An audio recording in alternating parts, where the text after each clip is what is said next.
really good one. That's a freaking giant, bro.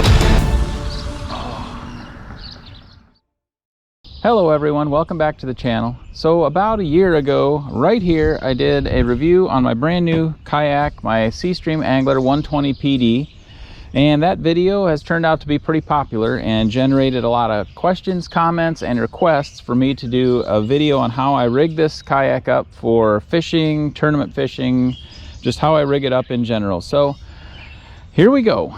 So if you're looking for a review on the kayak, like I said, I've already done that. I will link that in the description below. Go and watch that one first and then come back, and then this will make a little bit more sense. I'm not going to cover any of the details on the kayak itself, but just how I rig it for kayak fishing.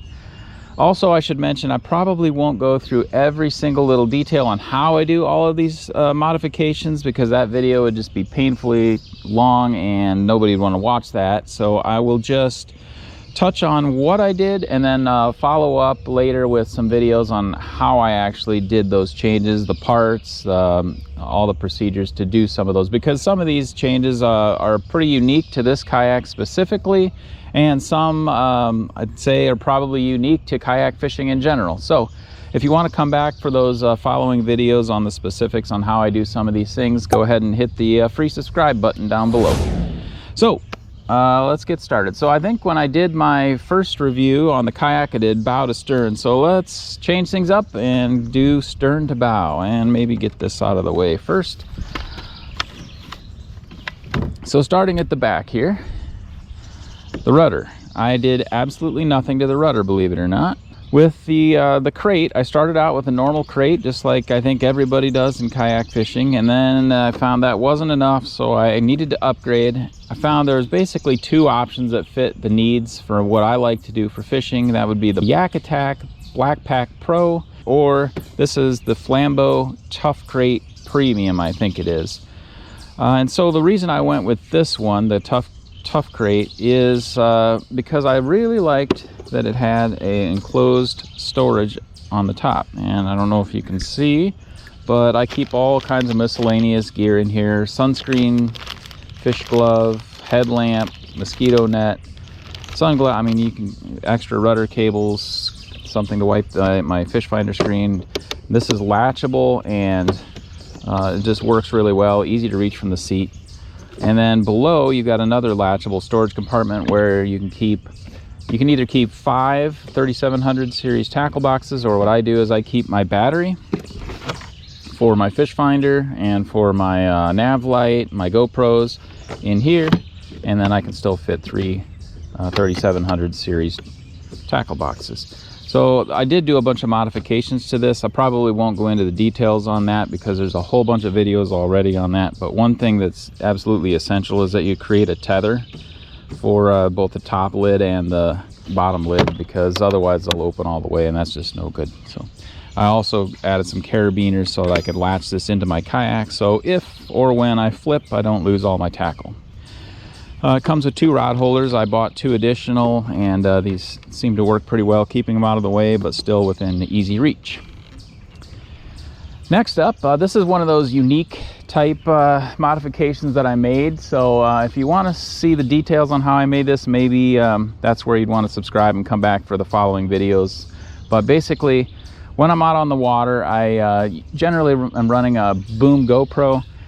And so I bought this Yak Attack Boomstick Pro and realized that, well, since I already have something back here, maybe I could just convert this into my Nav Light too. So I rigged up a little Nav Light and run the wire into my battery box, and here you go. And this works pretty well for both being seen on the water but also being able to see what you're doing. It casts quite a bit of light, so you can see to tie on lures and everything.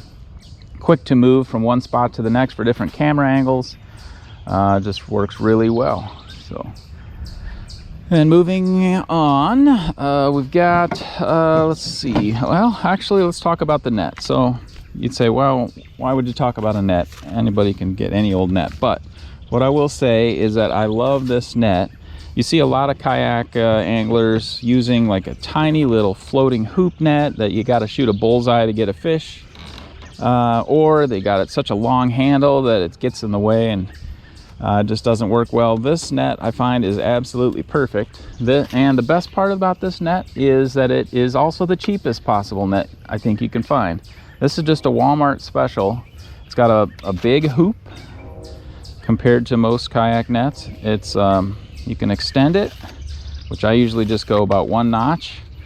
Fits nicely under your arm for scooping. It's heavy duty. So I really like this. You can get it at Walmart. It was $20 when I got it. Cheapest net you could find. It's rubber coated. Fantastic. And then I found out after I bought this that actually the most popular kayak YouTuber uses this net. So it must work for him too. Okay, next up, this modification I love, and there's some of these that were just game changers. This right here, my anchor system, is a total game changer. When you're kayaking in the wind, man, it's tough, and this right here solved all those problems. I'm not the first to use a clothesline reel for an anchor, but what I might have discovered is a very, very simple way to deploy and retrieve it. So I use just a small nylon cord. I run it up through the bow handle. If you have a bow handle, this works. If you don't, you'd have to attach an eye. But I just put a 5-pound dumbbell on there. 3 wasn't enough. 5 works perfectly. To deploy the anchor, you just simply pull out of the quick grip and it drops. And then to retrieve, you can just do it one-handed. You pull it up and you put it back in the quick grip and done. It works amazing. It's basically like a redneck spot lock, so maybe check that out. I don't think I'll do a video on it because I probably explained it well enough how to make it here, but these quick grips are just amazing for that. I had been using a cleat, but that takes a little bit of time. This changed everything. One-handed, super convenient. Okay, next up, I mentioned in my previous video that this kayak comes with no cup holder, no storage, nothing of the sort. So I rigged up a very simple little storage container that has a built-in cup holder, and this is another game changer. I couldn't live without this on the water. I rigged it to carry my pliers, my scissors, my side cutters. I throw in extra baits that I want to access really quickly, and then some extra leader line, cup holder. And the best part of this is it's easy to remove, so that if you want a car top carry, which I used to do for this kayak, you don't have to worry about this blowing off or your stuff blowing out. So you just pop this back in place, bungee it in, and you're good to go. So let's move back around. This, I guess, well, you probably can guess what that is. I think most people use an empty Gatorade bottle. I just found that the Planters for Peanuts was a better fit for me. Okay, the seat. This is another one where I probably am the only person that's made this modification. I was really annoyed at how you had to install the seat. The web for holding the seat down wrapped all the way under the seat, back around something underneath, and it was a complicated routing. Took a lot of time. Couldn't do it on the water because you had to maintain balance. Didn't work for me. So what I did is I rigged up a very quick system where you just release tension on an S-hook, and magically you can lift your entire seat. Now you have access to this entire platform, which this is pretty unique to this kayak. Not a lot of kayaks have a standing platform that's this big where you can stand up, turn around, fish in all directions. Really nice, really handy. And then when you're done, you just let the seat come back down and you're good to go. And this is actually tighter than the way the original routing runs the strap, so works perfectly. Also, the seat is dreadfully low for trying to do about anything in a kayak. So I added this 2.5-inch boat cushion. That kind of helps a little bit, but that's one of the big shortcomings. I recommend doing this. The back is still comfortable, but yeah, that helps quite a bit. Let's see. Fish grips. Everybody should have a pair of fish grips. You catch a big fish, you want to do the hero shot, you clip them on. I've got it tethered with a carabiner, so you just throw it overboard, let the fish swim, and bring it back up when you're ready to take the picture or measure it. Catch board for measuring fish, of course. Nothing special there. Let's see. Okay, another game changer here for the paddle. Most kayaks don't have a really good built-in system for holding your paddle. and this is no exception. So what I did, and I think this is probably better than any aftermarket solution for a kayak paddle holder. I have others. I think it's called like the, what is it called, the Sidewinder. It's the one with the two roto grips. It works okay, but this I think is probably the best you could get. All it is two bent pieces of pipe hanger, and you can simply drop your paddle, falls into place. These are overbent a little bit so it never wants to pop out. Man, it's so nice. One-handed, you pick it up and you just drop it back in place. Having quick access to a paddle to turn yourself, get out of trouble, whatever, push yourself off of something is absolutely important, and I don't think there's a better way you could do it. Being able to have such great access to your paddle, just be able to drop it onto the side and not have to worry about it. You catch a fish, you throw it off your lap into the paddle holder, and you're good to go. Okay, for my fish finder setup, like I mentioned before, the battery I keep in the back right here. It is just a 12 volt a car jumpstart battery. I'll probably do another video on that, how I rig that up, because I don't think there's really a good one out there. So if you want to, definitely subscribe to catch that video when I make that. But coming back to the unit, it's a Garmin UHD EchoMap UHD 73 SV, I think is what it is, if I got all the letters right. But basically it's got down imaging, side imaging, traditional. It's compatible with live scope. It's a 7-inch screen. Most people I think like the 9-inch, but this is just what was on sale, what I went with, and the thing works absolutely perfectly. I couldn't ask for anything more. It's in demo mode right now, of course, but I attached it to the rail using, this is a Scotty 1-inch ball mount system. I definitely don't recommend that, and you could probably see why. It doesn't go anywhere, but it's just got too much flex in it.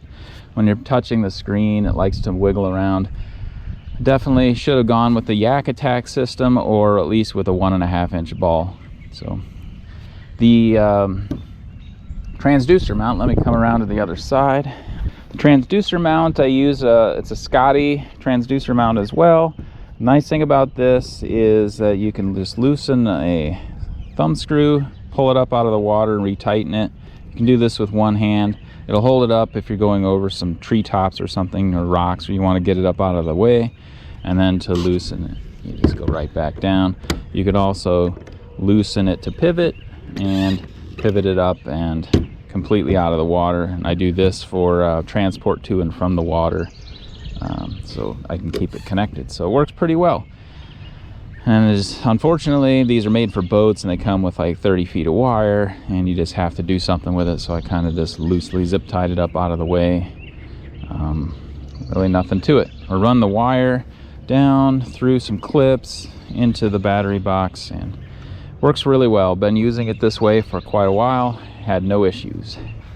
Okay, pedal drive, nothing really to talk about here other than there's a GoPro mount on top where you can move a GoPro or put a GoPro if you want to do that good hero shot where you got the fish eye, you hold it up and it makes it look 3 times as big as it really is.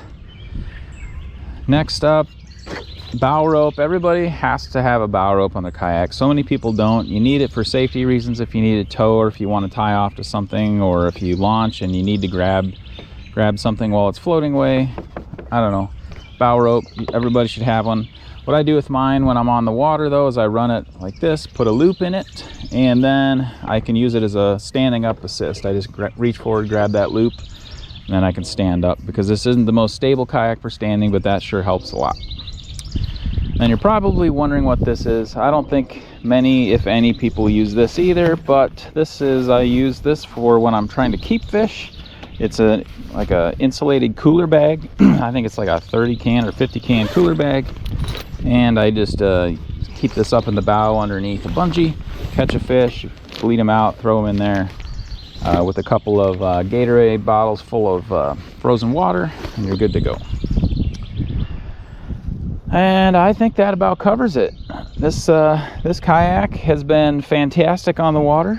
I don't think I could have rigged it any better for how I like to use it. I'm basically done rigging it. I don't expect to add anything else. I get this on the water, I'm perfectly comfortable, I know where everything's at.